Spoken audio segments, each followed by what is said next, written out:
Hello, and welcome to the podcast where we discuss World War II. It's So You Think You Can Wartime. So you think you can blitzkrieg? So You Think You Can Blitzkrieg. You know what? I like that one better. I'm your host, Kai, joined by Greg Chudley. I was gonna call you Greg Chungus, but Greg Chungus. that's not very nice. My League of Legends username is actually Big Greg Chungus. OM. Oh, wonderful. I couldn't fit OMG, but I thought it would be funnier to not to have the OM than to not. So You're kept the OM. So it's Big Greg Chungus OM. Follow him on League of Legends. Can you do that? No, don't friend me on League of Legends either, because I will not accept.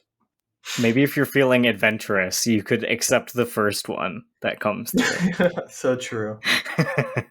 As a gift to humanity. Also, I'm disappointed in you for not giving us Russian names for the intro. Oh, sorry. I couldn't think of any. Kaivovich? Yeah, Kaivovich, Bartholomeski, and Grigor Chudlificus. Jakob. Yeah, or Jakob.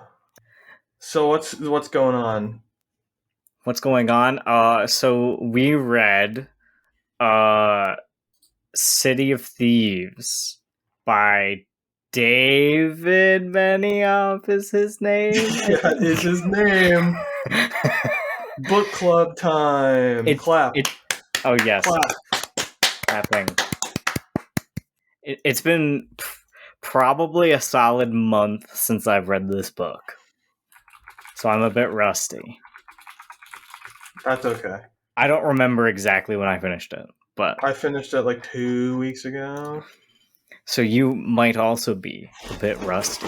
So, as usual, we're going to start out spoiler-free, and then we're going to transition into the spoiler territory, and we'll give you guys a notice for when we're going to do that. But first, I would also like to say, just like Kafka on the Shore, content warning for a lot of stuff in this book. Yeah, that's a good point. There's a lot of talk of violence and sex and assault and war crimes. There's a lot of talk of sex too. Yes, there's a lot of it. There's bathroom humor, which is my favorite, but some people might find that offensive or disturbing. Mm-hmm. And there's a lot of sex. There's a lot of sex. There's dead people, and it's about World War II. So yeah. So I think first of all, there's also anti-Semitism. So yeah. Yeah, it takes place in World War II. I feel like that goes without saying, but we will hand in hand. But had to say it, it's a major part of the book in some ways. So I think before we actually talk about the book, we should talk about the author of the book, David Benioff. Yes, who I couldn't remember his name. Yes. Now, do you know anything about the author besides that he wrote this book? No, I had no idea anything. So David Benioff is actually a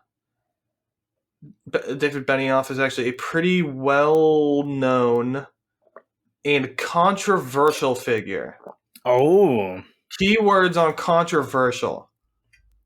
He's a film writer, occasional director, and also a television director / writer. And you said his stuff was bad. His movie stuff is bad, generally speaking. I haven't seen all of his filmography, but there are a few things that I have seen that I think are bad. And most people tend to agree. So I will say, shout out to The Kite Runner, a movie that he wrote that won they got nominated for a Golden Globe and a BAFTA award and a Satellite Award and won a Christopher Award, which I don't know what that is, to be honest. I have no idea. But it's a script that he wrote. I've heard that's a really good book, too. Yeah, it won Best Adaptation. Also, Wow. I learned something today. Previously on the podcast, I have been made fun of for saying adaption instead of adaptation. Yes. However, apparently adaption is also a word that means adaptation. Also acceptable. Okay. So, you guys should all die. Adaptation still sounds better. Maybe, but whatever. It's the OG. Yeah, whatever. So, movies and TV shows that David Benioff wrote / directed. Sometimes good, sometimes bad. Yeah, but there are 3 that are the most infamous, I suppose, and I will list them from least infamous to most infamous. And the most infamous, it's very much the most infamous. The least of which being Gemini Man. I don't know. Have you heard of this movie? I've heard of it. I haven't seen it. It's the weird one with like Will and Jaden Smith, right? No, that is a different movie. That is Never After mind. Earth. But you do have the one star correct. Will Smith. A Will Smith movie where Will Smith stars alongside gross, weird-looking CGI young Will Smith. Oh, maybe that's why I thought it was like Will Smith and Jaden Smith. Yeah, because there's a young one. But he is digitally de-aged. Okay. And it looks really weird. I'll see if I can. Is he a Gemini in the story? I don't know. Fun fact, I'm a Gemini. Can you help being a Gemini? No, because I was born in the Gemini time period. All right, so check reference photos for weird CGI young Will Smith. It doesn't look horrible. It's not bad. I mean, it looks like him. It does. It does kind of look like it. This one is kind of. You can tell it's him. Yeah, when he was young. Yeah. I don't know. It doesn't look the worst. It's but a bit uncanny. Amazing. It's just a little not right. Hold on, I have to sneeze. Oh. Bless you. Oh, this one is the most uncanny. Right here. Oh yeah, that is the most uncanny. But he wrote this movie, and it was not great. That's about it. But it's just kind of controversial for being bad and having a weird CGI. I have a question. What's up? So for the CGI, was it a different person who they mapped on the CGI Will Smith face to? Or was it Will Smith that they de-aged him? Or was it just a 3D CGI model? It was a real person who I'm assuming, I am not an expert. I don't know everything about how this movie was shot, but generally speaking, how they do this in Hollywood is they film a scene twice or three times, depending on how they do it. So they film it once with nobody there, and then they film it a second time with the reference actor in question, and then they film it a third time with a body double. Okay. For example, that's how they filmed. Have you seen the first Captain America movie? Nope. Okay. Important thing about Captain America is he's a skinny guy who becomes buff, right? Yes. So that's how they did that. Let me see if I can get the picture of skinny ass Captain America from the first movie. I'll post it in reference photos once again. As you can see, weird skinny ass Steve Rogers.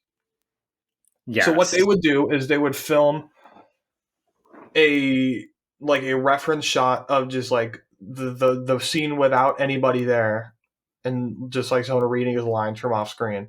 Then they'd film it again with the body double, and then they'd film it with Chris Evans, and then they would use the like general body shape and framing of both the no frame or the no actor shot and the little actor shot, to basically Photoshop make skinny Chris Evans. That's how they did that. It's very interesting. Yeah, that's cool. Also, when I say little person, I'm not being insensitive. I mean that this guy is just kind of short. Short and skinny. And skinny. And, his name is Leander Dini. Is the guy that they got for skinny Steve Roy. He's 5'7", so he's not even that short. Okay, yeah. It's still taller than me. Yeah, so that's the least controversial of the three controversial ones. The second controversial film, this is the last film of this list of three controversial things, actually, is X-Men Origins Wolverine. Have you ever seen this movie? Nope. I'm assuming not, based on the fact that you've never seen anything. Yes. I've seen a lot of old shit. Just not that. This movie's like 15 years old. That's old at this point. I mean like 40 years old, man. I want to be weirded out. The first X-Men movie is almost 25. Wow. And that's the movie that invented the modern superhero genre. So, that's crazy. Have you ever seen any of those X-Men movies? Nope. All right. Hugh Jackman. You may know him as Wolverine. The guy from, Wolverine. He was in Music Man on Broadway. He was in Beauty and the Beast on Broadway. I didn't know any of that. I only knew Wolverine. That's like before he was an actor, he was a Broadway guy. I had no idea. And before he was a Broadway guy, he was a high school gym teacher. Oh wow. So, that's funny. What is the most important thing about Wolverine? He has claws. Yes. So, this movie was made in 2009. And an important thing that happened in 2009... The recession. No, that was 2008, but nice try. Well, it was still going on in 2009. I mean, yeah, but it didn't, And it was very important. Uh-huh. So, here's the clause in the first X-Men movie, I guess. Not the first Wolverine movie. Different trilogy. As you can see, they are real, and they're a prop, and they don't look that bad. Nope, they're pretty legit. So here is the clause in the movie X-Men Origins Wolverine. As you can see, they're not good looking. They're weird CGI. They're not real claws. There's another shot. That's Deadpool. He's fighting. This is the most controversial thing they've ever put into an X-Men movie, unironically. That Deadpool. That's fair. Can you guess who that is in the picture with him? The actor? I have no idea. That's Ryan Reynolds. Is it Ryan Reynolds? That's Ryan Reynolds, yeah. Back in the day. In X-Men Origins Wolverine, the final fight is between Wolverine and Deadpool. However, this Deadpool has his mouth sewn shut, and instead of having the normal powers of Deadpool of just like regeneration and nothing else, he's actually just an amalgam of a bunch of powers. So he has like Cyclops' vision, and he can teleport like Nightcrawler. And even though neither of those characters are in this movie, by the way. Okay. And also, do you see that sword? That's coming out of his arm like a claw. Don't understand that. There are way worse things that happen in this movie than that. But that's the most controversial one. It has Gambit in it, though. It's the first live-action adaptation of Gambit. I can see why you were scared to read this book now. Uh-huh. That's not even why. There is a worse one. Oh no. Don't you worry. Oh no. Yeah, this movie was terrible. I don't know if he was if it was his script that was used. But he wrote the first script. Okay. So there could have been a lot of changes potentially by like the production company. David and Ayer other people also contributed to the script. I don't know who that is. He wrote and directed Suicide Squad, the 2016 Oh movie. no. Another Okay. terrible movie. He directed the first Fast and the Furious, which is it's all right. Yeah. He also directed 2017's Bright. I don't know if you've heard of this movie. Will Smith again. Written by Max Landis, which if you're a fan of the podcast, you've heard me go on Max Landis rant about how he's a weird rapist creep. But also, unfortunately, a pretty good writer. However, Bright was terrible, so it doesn't matter. He doesn't matter. So that's X-Men Origins Wolverine. Also, yes, there was last minute rewrites for X-Men Origins. So it's not necessarily David Benioff's fault, but his name, unfortunately, is on the tin. So yes, it's featured very prominently. Yes. It also is a really good video game adaptation. Which is interesting. Did he play a role in the video game? I don't think so. Okay. But Hugh Jackman did. That's cool. The final thing of this list of 3 controversial things. This one you probably know. Okay. It is the television adaptation of Game of Thrones. Oh, yeah. I mean, I've never seen it, but obviously I know of it. We should throw it on the book problems. list. Oh, that would take so long to read, though. Just the first book. Yeah, but I feel like I'd feel obligated to read the rest of them, and it would take forever. Nah. I'd be fine with just doing one, and then picking it up on our own free time. Oh, I didn't mean reading the rest of them for, like, the pod. For the pod? Okay. But just reading the rest of them, and then it would be a rabbit hole. But you know what? I'll put it on the list, just in case. Game of Thrones is a rabbit hole. You are I know. And it's not finished yet. And it may never be finished. It definitely won't be. He's made too much money off the TV show to care. So Game of Thrones is controversial for many reasons. Yes. Mostly because I think it's the first 5 seasons are really good, and it kind of dropped off after that. But it all came to a head in 2016. No, 2018-ish, when the filming of season 8 begun. Around this time, there were a lot of things being greenlit in the Star Wars universe. A Han Solo movie, an Obi-Wan movie, a few other things, some of which came to fruition, some of which got reworked into other things, some of which never happened.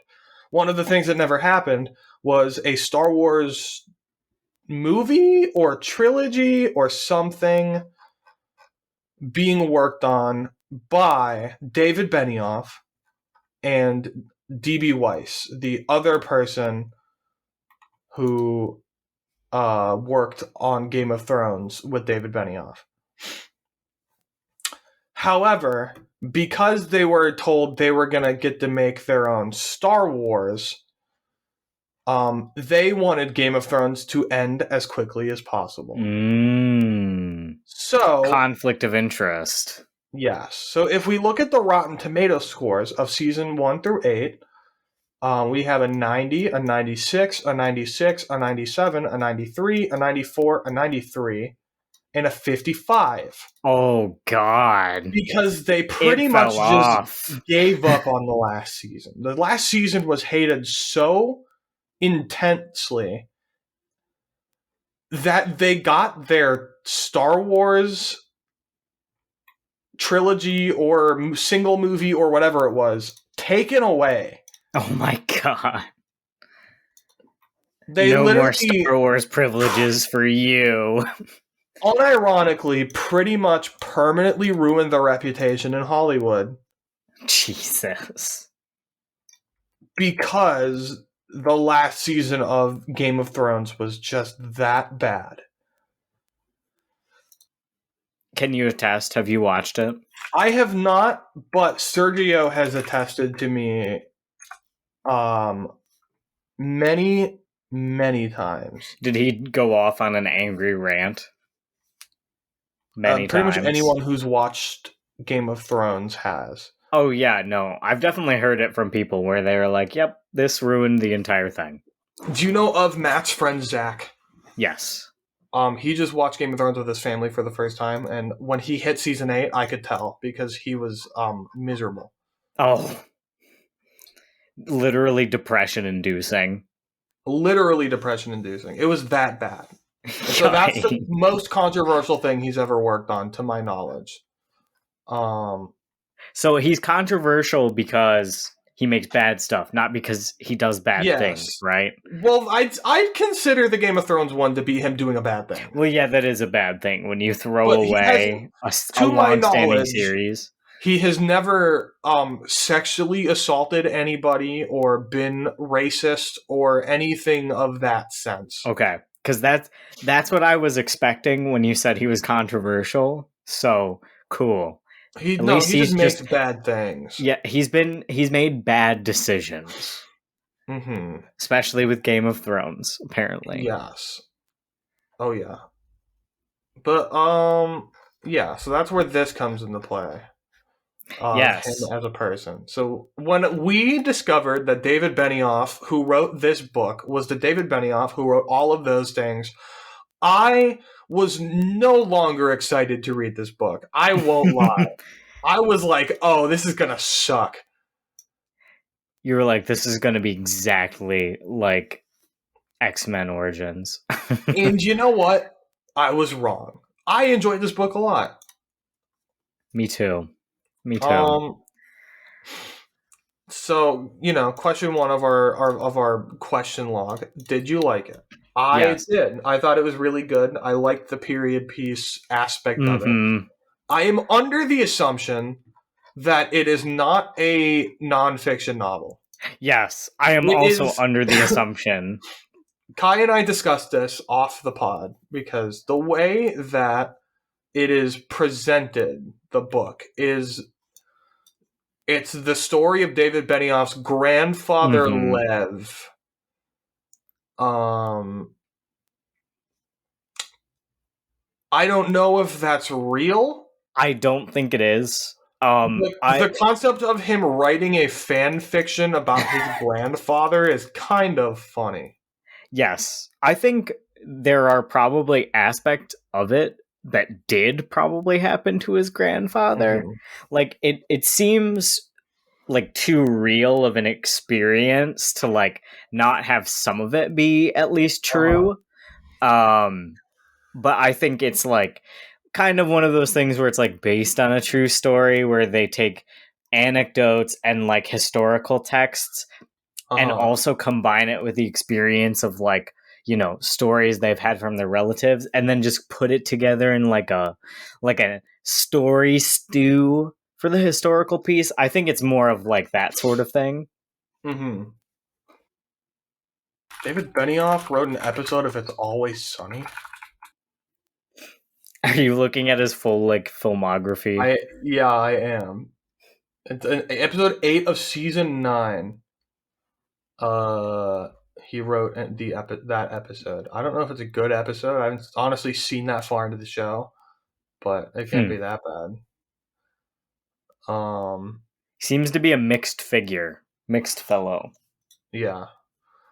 Yeah, this book was interesting. I could definitely see where The Last of Us got inspiration from it. Because for those who don't know, this book was a large inspiration for The Last of Us. Just the atmosphere of it, I guess. And I think the dynamics of the main characters. Obviously, the dynamics between Ellie and Joel are very different than the dynamics of the main two characters, Kolya and Lev. But I think it's like I feel like most of the inspiration is drawn from being desolate and like, kind of isolated, but at the same time you encounter a lot of like hostile people because this entire book is just them battling the cold and harsh conditions of being in wartime and then battling just like mostly normal freaking people being sketchy. Mm-hmm. And then also, like German soldiers, Russian soldiers, that sort of Yes. thing. So who was your favorite character? I liked Kolya. I also liked Kolya. He's very charismatic, and Mm-hmm. I just loved his sense of humor.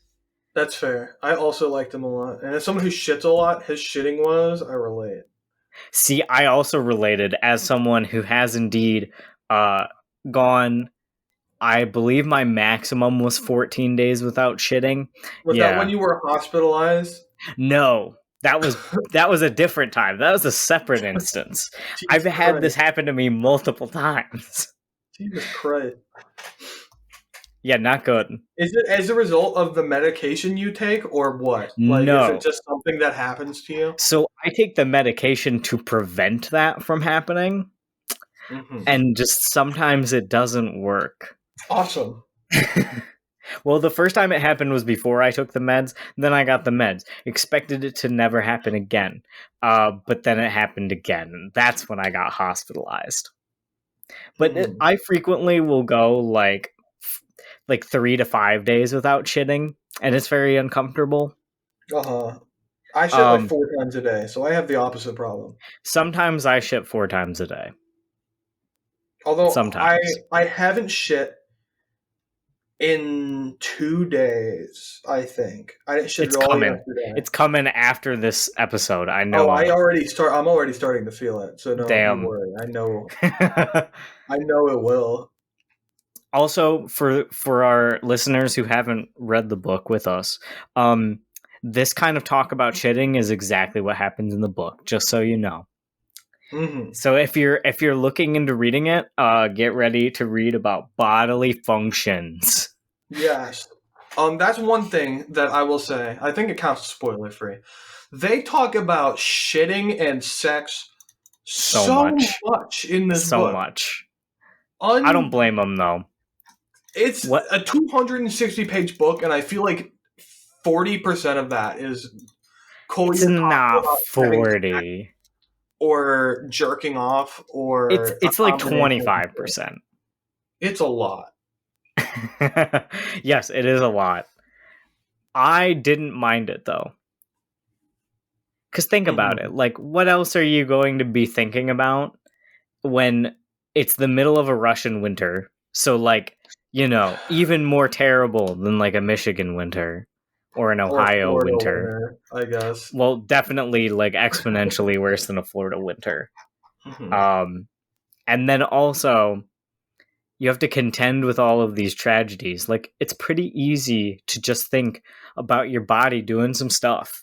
Because you got to deal with that every single day. That's like the most salient thing. It's, oh, I'm so hungry. Oh, I'm in pain. Oh, I got to take a shit. Like that's just part of life. And you use those things as like a coping mechanism to deal with all of the horrible psychological trauma. You just focus on your own shits and then you're good. They're from Leningrad, right? Yes. No. Yes. It's either Leningrad or Stalingrad. I don't remember. It was Leningrad because they call it Peter, and Leningrad was Petrograd. Yes. After St. Peter. Probably. I don't remember. Yeah. So it's been too long. They're from Leningrad or St. Petersburg in American. God bless. And it reminded me a lot of, like, looking back on it, like I said with The Last of Us, it reminds me a lot of the beginning of The Last of Us, where Joel is in Boston. I don't remember what it is in the game. I don't know. It's Boston in the TV show, I think. It's been a while since I watched it. Yeah, Boston. Which reminds the way that Boston is in The Last of Us reminded me a lot of St. Petersburg in the book. Which obviously that's kind of like the inspiration, but I found that very interesting. Yeah, I don't know. I liked it. Yes, I liked it too. Did you have a least favorite character, since we talked about most favorite? Did you? Nazis. Well, yeah, Any of the Nazis. That was an easy answer. Yeah. So here's my thing, right? I think that there weren't enough fleshed out characters besides Lev and Kolya to really have a least favorite character. Yes, true. I guess the big bad Nazi guy. The big bad Nazi. Spoilers, yes. There's a big bad Nazi guy. For a book that takes place during the fucking Eastern Front in World War II. You should just expect that. Be a spoiler, but just in case. He's my least favorite character because he's a bad guy. And he's bad despicable.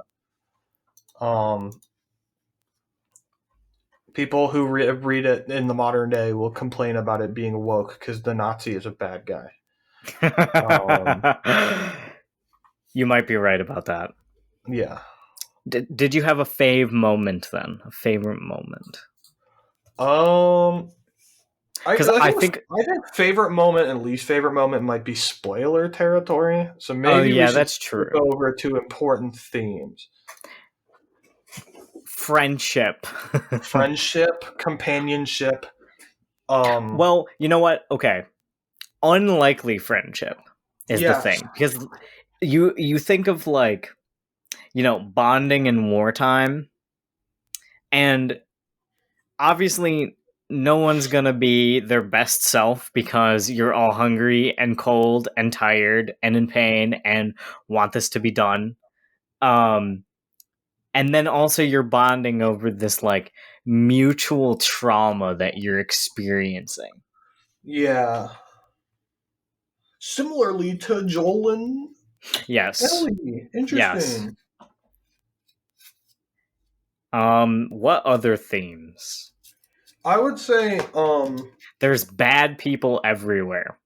Like in the story, I'm not going to spoil anything yet, but they encounter a lot of people who like initially might seem to be like okay kind of people, and even the regular civilians are just very like ruthless. That's interesting. It is interesting. It gives you the sense that you like can't trust anybody. True. That's actually interesting because I was almost going to say that a good theme of the book would be almost the opposite of that. Not to invalidate that, but I think both are true. Where I think one of the major core themes of the novel is to almost, despite everything, the ability to stay positive and push to your goal no matter what, no matter how terrible things happen to you. How many untrustworthy people you meet. That doesn't involve like, not trusting. I don't think it invalidates. This is an interesting juxtaposition to the point of like everyone being untrustworthy and terrible. But you still need to have hope in your situation that you'll reach your goals. We should talk about what the goals are, since like, that's not a spoiler. So basically, the main characters, Lev and Kolya, are essentially sent to like, I guess it's a gulag, basically. It's gulag-esque. Yeah, it's gulag-esque. And the like, was it a colonel? I think it was a colonel. I think it was a colonel. Okay, so the colonel or whatever, insert military figure here, tells them, look, like Colonel Gretchko. Colonel Gretchko. There we go. Colonel Gretchko tells them that, so either you're going to be stuck in this gulag and like probably die, or you're going to go and find some eggs for my daughter's wedding cake. So bring me back a dozen eggs in like, what was it, 5 days? A week, I think. Also, to be clear, they weren't just probably going to die. They were actually going to be executed. Oh, yeah, that's right. They were going to be executed. Unless they went to go do this. Yes. Also, in the gulag, so it starts on Lev with his friends shooting the shit. They do something illegal. Yes. And then he's the only one who gets caught, and he gets taken to the gulag. They were looting a German corpse. Yeah. And they also they abandoned their firefighter duty, which is punishable by death. So he gets thrown into a cell, and then another guy gets thrown into a cell who's just like, "Hey man, I got to take a shit, man." And then he's like, "This guy's annoying." And he starts talking about literature and stuff. Very important to his character. And then he finds out that the guy was he's a deserter for the NKVD. Yes. Or the Red Army or something. But they begrudgingly, well, more one-sided begrudgingly, because Lev was the only really begrudging person in the situation. Yes, Kolya was like, yeah, we need to like work together. We need to be friends and work together. And then Lev is like, fuck this guy. Also, I will say, I will give credit, audiobook, narrated by Ron Perlman, does a really good job. I don't know if you know who Ron Perlman is. Nope. But he's an actor. Have you ever seen Hellboy? Probably not. Yes, I have. You've seen Hellboy, but you haven't seen X-Men Origins Wolverine? Yeah, I told you. I've seen, like, older stuff. Hellboy's not even that old. It's like 20 years. Yeah, but it's older than X-Men. It's not. The Hellboy movie? Yeah, isn't it? No. It was released in fucking 2004. It's 4 years younger than X-Men. Well, but he's Hellboy. Ron Perlman is Hellboy. Okay, so I know his voice then. Okay. Yes. He's also in Payday 2. There's your fact. He doesn't do very good in that game. It's a terrible, terrible job, actually. Damn. But the reason he did it was for a paycheck. Money. Yes. And he openly admitted it. Someone was like, "What made you do Payday?" And he was like, "Your answer's in the name." It's kind of a base answer, to be honest. Yes. But he is the narrator of the audiobook. That's a very fun voice for Kolya. Yeah, that is nice. I enjoyed it a lot. I used my eyeballs like a normal person. I just like it because I can listen to it audiobooks in the car and drive to work. No, I actually really like audiobooks. I'm just joshing you.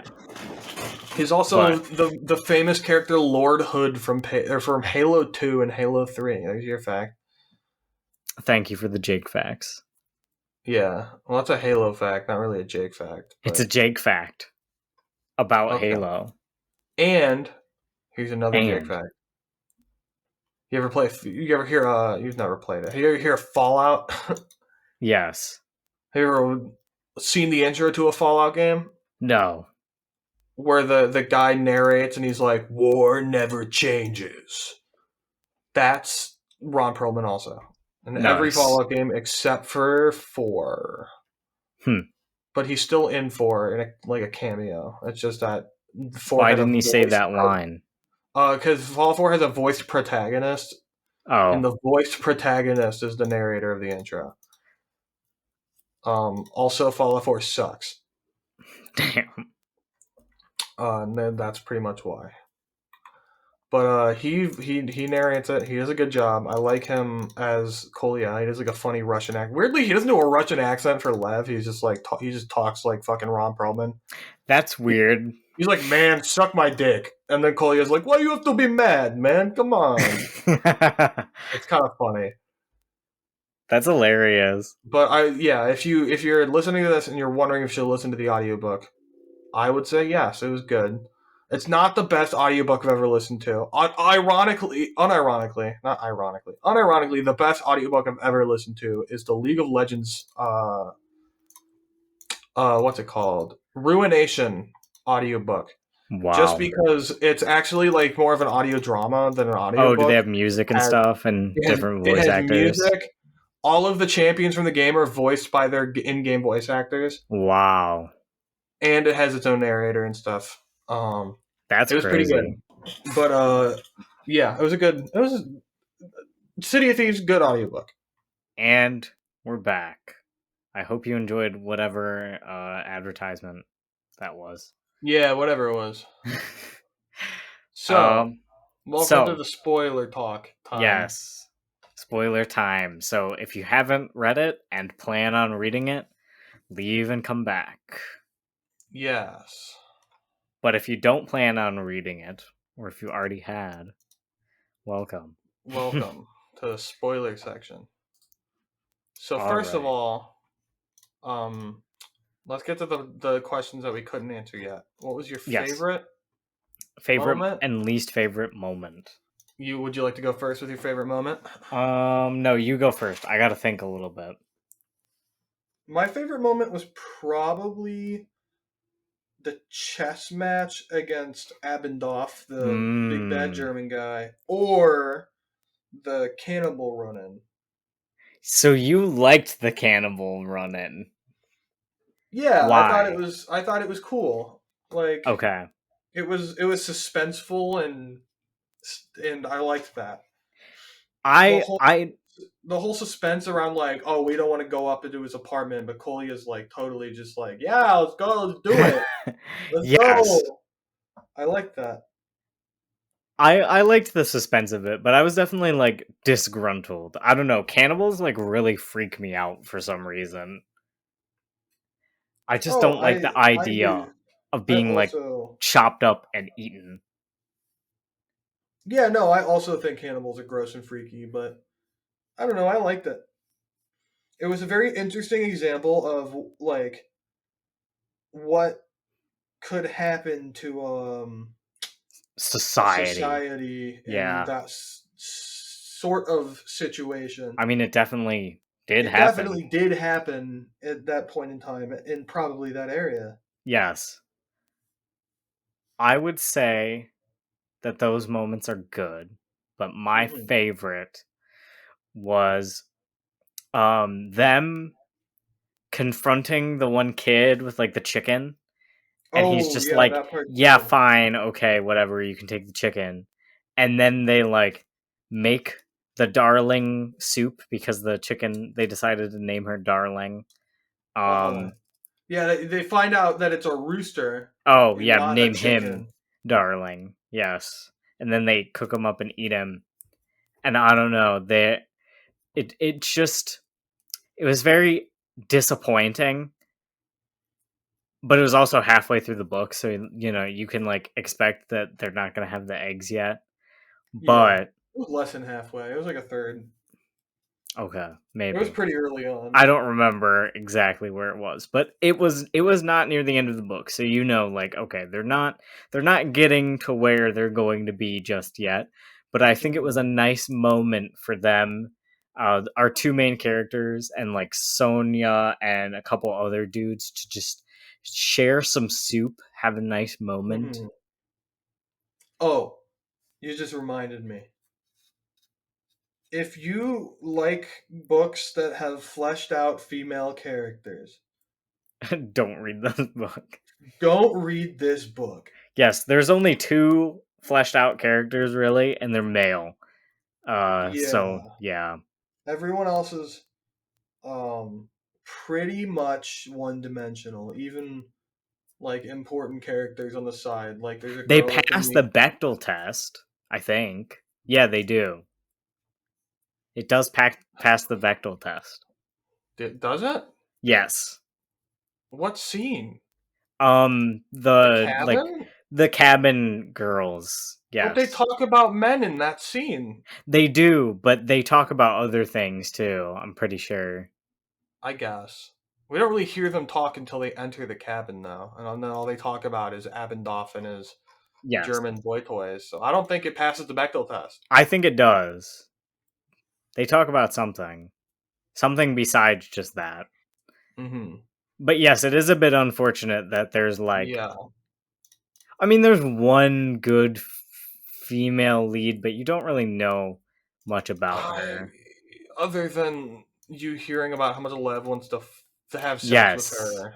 yes, which is a bit a Children, grown women. woman. I was gonna say children, not children. Women are very much objectified in this book. So if you don't like books that objectify women, Don't read this one. don't read this one. We probably should have had that in the content warning. Well, I mean, we said there were sex stuff, so I mean, Yeah, that's fair. it kind of comes with the territory. Like, if there's gonna be some sex stuff, there's probably Mhm. gonna be some objectification, just a Yeah. little bit, just a tad. But there's a lot in this one. What's your least favorite part? Least favorite part. It's. I think this is gonna be your least favorite part too. But the Is it girls in the the ending? cabin talking about Oh, the yes. girl who The got her girl getting limbs. butchered Yeah, violently. Yeah, yeah, that is also mine. But I'm also gonna throw in the ending. The ending upset yes, me. The ending pissed me off. yeah. It The doesn't. ending of It's supposed to. It's supposed to make you mad. I can tell. yes, it is But supposed to make you mad. it still made me mad. Can we Just spoil it? I mean, it is the that we're in spoiler the spoiler section. section. Kolya getting shot in the ass and then And dying dying. from it, And and then he had him just had turning his the eggs mega in. shit. Yes, and then he turns the eggs in, and he finds out that the colonel had 3 dozen more eggs. Yes. So Kolya literally died for nothing. For nothing. Yeah. The entire book was basically pointless. Yes. Or it wasn't pointless, but it was more of just a cruel act of malice from a person in power. Yes. Yeah, and I would have liked to see a more uplifting ending. Like, at the very least, I think it could go one of two ways. If you're gonna have an ending that makes you mad, make it so that, I like Kolya dies, but But like but Lev is able to bring back the eggs, and everybody's like, "Oh my god, great job, thank you very much." Like, we wouldn't have I mean, had that any is eggs. kind of what happened, but they're just Yeah, like, yeah, but I like, already had eggs. yes, that's really a slap in the face. I mean, I get what they're trying to go for that, where it's like, the world is very cruel, especially whenever you're dealing with like corrupted government and military officials. But yeah, or we could have just had the nice ending where, like, Kolya lives and everything's Oh, happy. We could yeah, have had that. yeah. Because you are right, it kind of just felt pointless, like made the entire book like, why? Hmm. It's an interesting journey nonetheless, but it Yeah. definitely cheapens it a little bit. And then also, like, the ending of the book, like the epilogue or whatever, fast forwards a few years to, like, you know Lev being a publisher for like a newspaper or something, and then, like, what's her name, is it Vika? Ika. Yeah, she ends up visiting him, and she's like, I want to make some omelets. No, And he it's like, asked if she wants to make omelets, oh, okay, and well, then she says that she doesn't cook, which is like the opening narration of the book is David Benioff talking about his grandma who doesn't cook. So it's like, oh, it reveals that yes, she's his grandma. yes, Ha ha ha. but it also feels bad. Yeah, it does It feel bad. In light of, being like, oh yeah, sorry, we already have 3 dozen eggs, and then it ending Hmm. with a want to make some omelets. Like, It was a cute ugh. ending. I don't know, I didn't like it. Hmm. It definitely doesn't make my, like, experience I was worse, expecting Vika to but just like never come back. yeah, fair enough. Just be like, oh yeah, she fucking died. But no, she Yes, came back, so that was like fine. yes, that's at least good, but still, it's an odd narrative choice.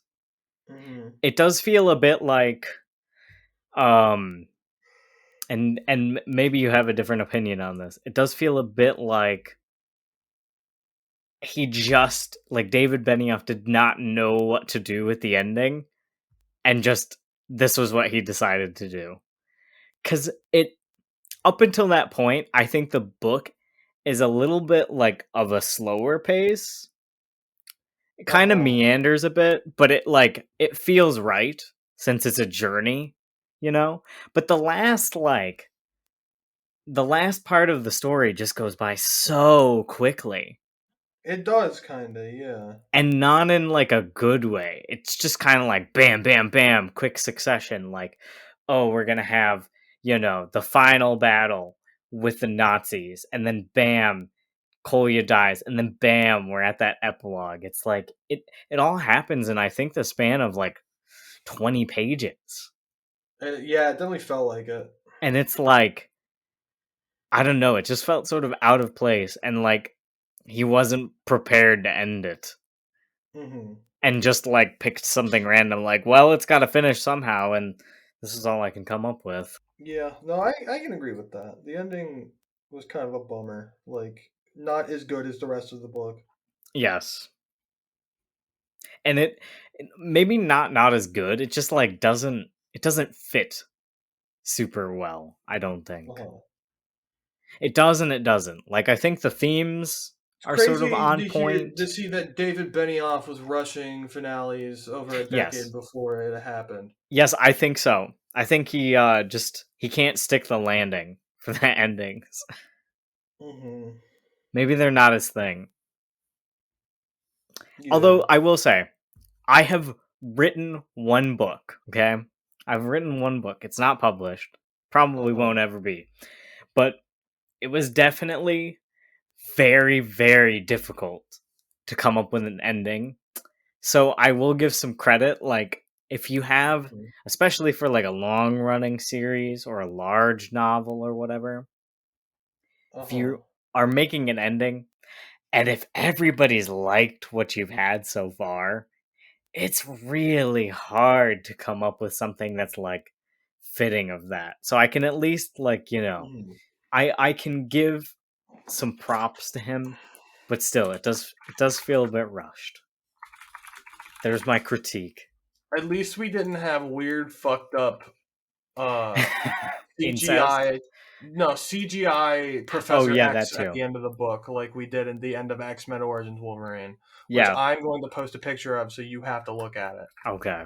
I'll look at it. Oh good lord. Yeah, at the end of the movie, He's a bunch so of mutants get airbrushed. saved, and then they're like, he like rolls out in the wheelchair, and he's like, "No, I'm Charles Xavier," and then he looks like that. He looks like he's made of silicone. He does. He really does. Like he doesn't even look CG. He just looks like an animatronic. Mm-hmm.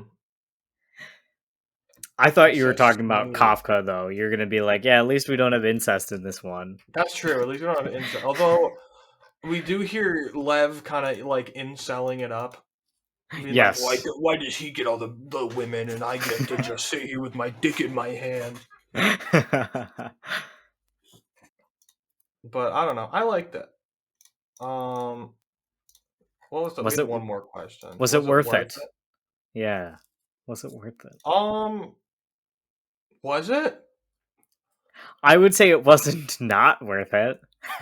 Yeah, I Is agree. that a good response? There Like isn't anything in the book that I necessarily would say is not worth reading, I guess. yes. If you are a fan of The Last of Us and you want to see the book that inspired it, then it is definitely worth reading. Mhm. I would also recommend it to anyone who just likes reading historical fiction about World War II. Yes. A lot of the times I would And if say, you hate women. oh yeah, and if you hate women. If you're an incel, you might like it. You might enjoy this. But um I would say that a lot of the World War II fiction that I've read focuses almost entirely on like the Western Front, and there's no like barely anything or nothing about the Eastern Front. Uh-huh. And so I think this was like a informative look into how that went. Obviously, like I've taken quite a few classes on like World War II history, so I know that like conditions were super bad on the Eastern Front for soldiers Yeah. and for civilians. It was not a good time because one of the biggest problems was like resource Uh-huh. management, and this definitely like exemplifies those Mhm. problems and how severe they were as Yeah. like a civilian problem. And I do appreciate that being covered in a novel. Ooh, Um Jake Fact song. yes, I Jake don't Fact. remember the song. It's dude Dun-dun-dun-dun-dun. Jake Facts. Just make up a different song every time. Yes. Not to get political or anything. Yeah. I feel like we're already like towing the political lines anyway, Yeah. so it's fine. Don't worry, like 6 episodes into this book club, we're gonna be fucking covering the fucking Marxist literature of yesterday.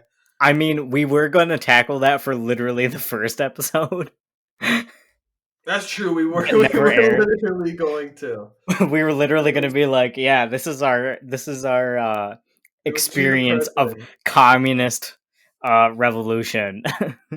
It was too depressing to listen to, so we Yes, didn't finish it. But maybe I will in the future. Maybe we'll cover it in the future. maybe we will. We can always return when we're less depressed question mark. Yeah. Although it was very interesting what I did stick around for. I got like halfway through, but it just kept getting worse. I was like expecting like, some kind of small victories, and it's like, no, there's just bad shit after bad shit happening to these people. Mm-hmm. Just But like in real anyway, life. yes, just like real life. Anyway, yes, it was a good book. It Yeah. wasn't anything that I like absolutely needed to read, Uh-huh. but It was it like a 7. yes, I would say a I don't think 7 it is was fair. I don't think it was a 6, but I don't think it was an 8. Yes, I can agree with that. Some of the parts I will say, like, the writing was really good. Like, some of Mm-hmm. the descriptions of things, Mm-hmm. it was good. Like, it was very Yeah, the detailed description of the prose. girl getting her limbs sawed off was definitely detailed Well, I enough. don't mean that. I Yeah. mean, like, most of the time describing, like, the landscape Uh-huh. and the desolation and the cold like biting into Mhm. them and stuff, though that was Yeah. like the description where the prose was really good and I appreciated that, Yes. I agree. but there's way too much women hating and women Not objectification. even women hating, just the objectification and whatever. Close enough. Alright. So let's get on to where's the spreadsheet? Where do we have it in the Oh server? god, I have no idea. Oh, for fuck's sake, I, Bertram. God damn I it. think I sent it to you though. Yeah, we said that about the last thing. Well, What happened to that? I'm pretty sure I sent that to you too. All right, it's going in important. I'm making a text channel book club to read list. All Here, right, it's it's I'll get it's the in my document. it's in my Google Sheets. Fanon Book Yes, Club. I'll pull it up and I'll put it in there. Okay, so our next book that we are reading is drumroll. Orconomics. Okay, no drumroll. That's fine. Sorry, I didn't know we were going for dramatic. Orconomics, a satire A by satire. J. Zachary Pike. I've heard good things about it. I've heard it's I've heard funny. I've heard nothing about it other than what you've told me. But I like fantasy fiction and Yes. I like humor. I figured that we needed something more lighthearted Uh-huh. because like the past uh technically 3 books that we've read, even though our listeners have only seen 2 of them, they've been depressing. So it was like, okay, it's time for some funny. It's time for something in both of our comfort zone. Yes. And we just need to branch out a little bit. Indeed. I hope it's actually as funny as people say it is, because I'm I gonna hope so be too. I really like really comedy. sad if it's not. Yeah. Should we do a blurb about it? I don't I even don't know even what we know blurb, what we. Yeah, I was gonna say I don't know what we fucking blurred. because I know We. nothing about it. I don't It know if is. you've seen the updated list of future books to potentially read.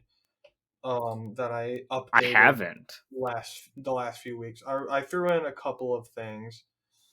I agree with the Lightning Thief so much. Yeah, Michael mentioned they wanted to read The Lightning Thief.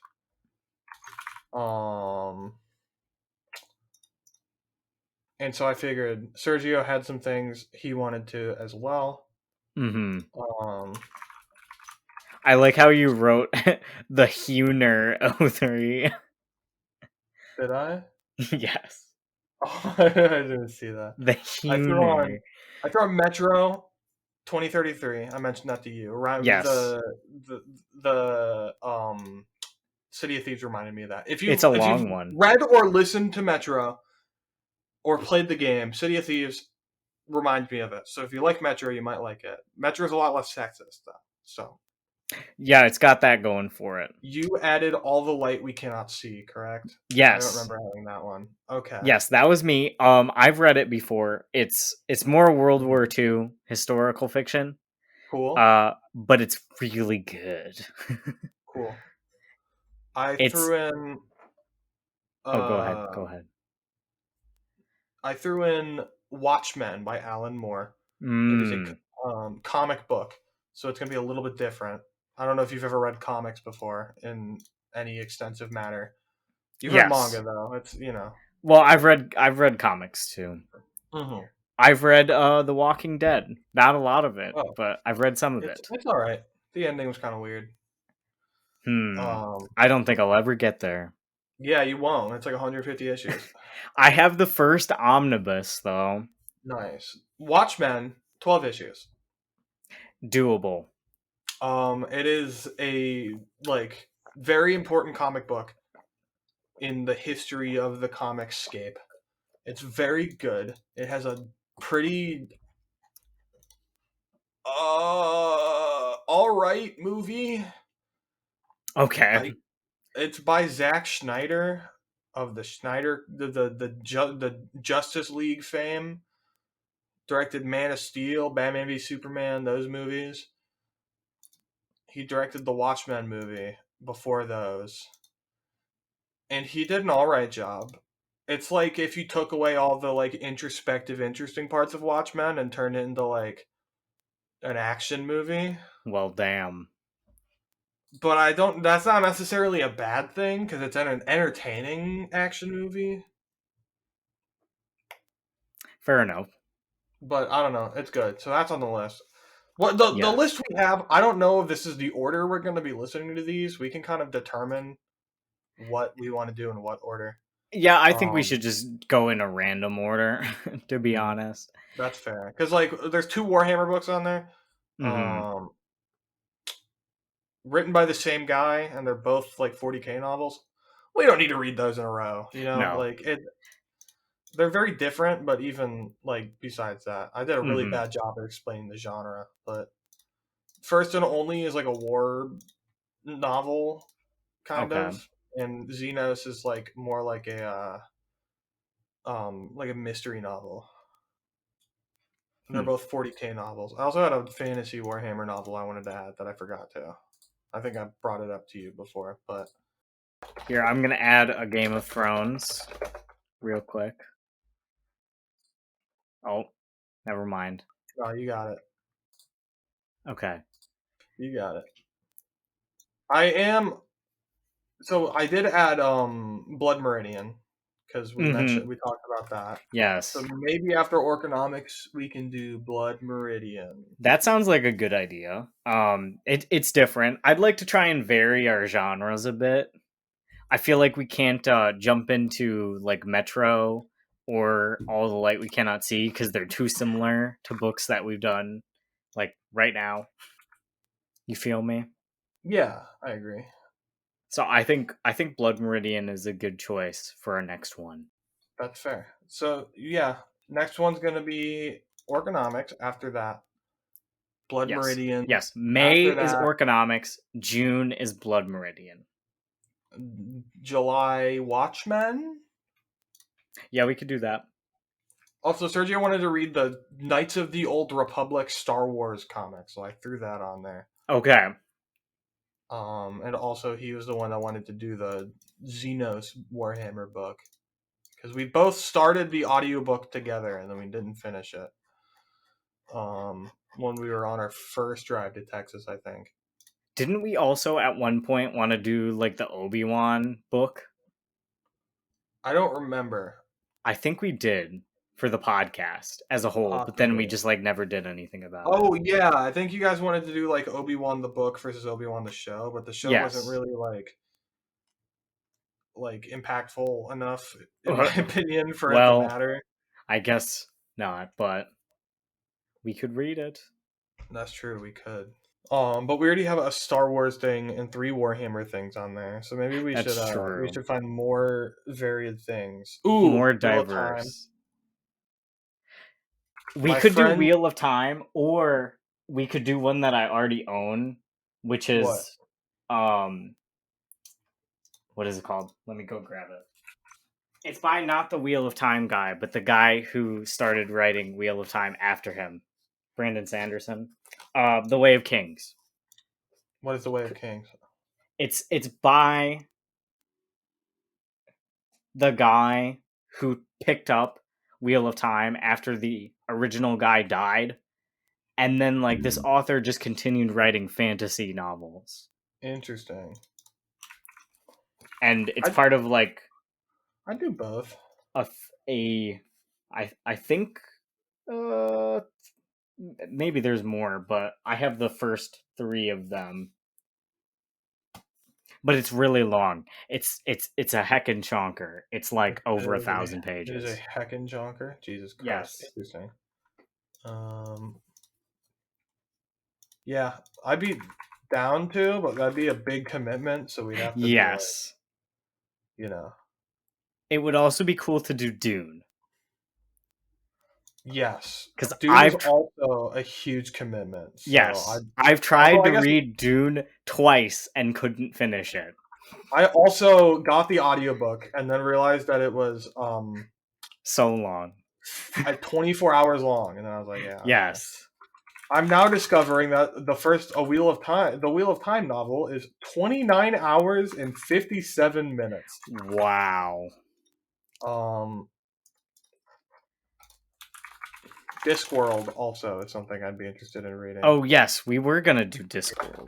Pratchett, correct? Yes. I think it's Terry Pratchett. Yeah, I think it's Terry Pratchett. The first one is The Color of Magic. The Color of Magic, you said? Yes. A Color of Magic or The Color of Magic, one of the two. Song of Ice and Fire. Wait, should we wrap it up instead of just like talking about what we're gonna read?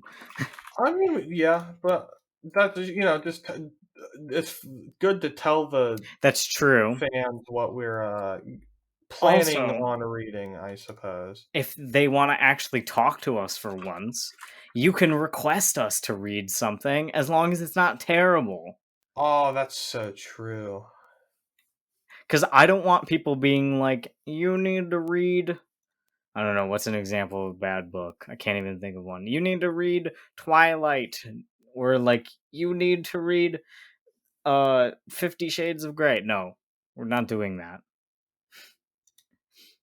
Yeah. We'll only read bad fanfics. We won't read bad actual books. Because even Kafka on the Shore was not a bad book. We just didn't like it. Yeah, but we even still like kind of recommended it. Yes. That's why I say it's not a bad book. We just didn't personally like it. Book 1 of Game of Thrones is 33 hours. Oh my god. 46 men. I'm pretty sure The Way of Kings is gonna be longer than both of those. Let's the one find we've out. said that's really long. Let's find out. The Way of Kings. Brandon Sanderson, The Way of Kings. 45 hours and 30 minutes. Oh my god. That's gonna be like 2 months. Maybe 3. I mean, I could get it done in a month probably if I tried hard enough. Yeah, you would have to be pretty on top of it. Starting with City of Thieves, I've started listening at 1.2 times speed. So that will get cut down by 20%. I'm a beast and I will listen at 1.75. Mm-hmm. I've never done that for anything besides audiobooks. Like I know people like to watch like anime or like I watch almost TV all of my YouTube videos at 1.5 or higher. Why? That's so evil. Because I just can't do it. I can't, like, if I see a video that's like an hour and a half, I'm intimidated. Like, it's too long. I put those on to go to bed, pretty much. Or I put them on to like and watch them in like chunks. Like if there's like an hour long like Elden Ring video, I'll put it on and watch it in chunks. See, I will put it on while I'm cleaning normally, if it's like something that's not visual. But I'll still listen to it really fucking fast. So I can get through many of them. Like, you know, I want to watch like 3 hour-long videos while I'm cleaning, not just one. Because God forbid, the one isn't enough. I'm a psychopath. That's all you need to know. I'm a psychopath. Yeah. But yeah, I got nothing else to add, so I think we're good to cut it here. This is going to be like an hour 15-ish episode, which is shorter than the Kafka episode. Yes. I think there was just less to say because it was a pretty straightforward book, and we both enjoyed it. Yeah. It wasn't controversial. It wasn't like crazy. It was just like a decent read. Yes. It was a nice palate cleanser. After Kafka, I'm so okay with that. Me too. But hopefully, Orconomics will be an even more palate cleanser because we won't be super depressed and disturbed. Less characters shitting, also, I would assume. I hope so. You never know. With satire, you never know. That's true. But yeah, that's all we got. Yes. Do we love them? I'm ambivalent. You're ambivalent. Okay. Well, I love them. True. I hope me playing with this bottle of Axe body spray just picked up on my microphone. So it did. At least to me. Yeah. Sergio's gonna have an aneurysm. Yeah, fuck you, Sergio. All right, bye. And the episode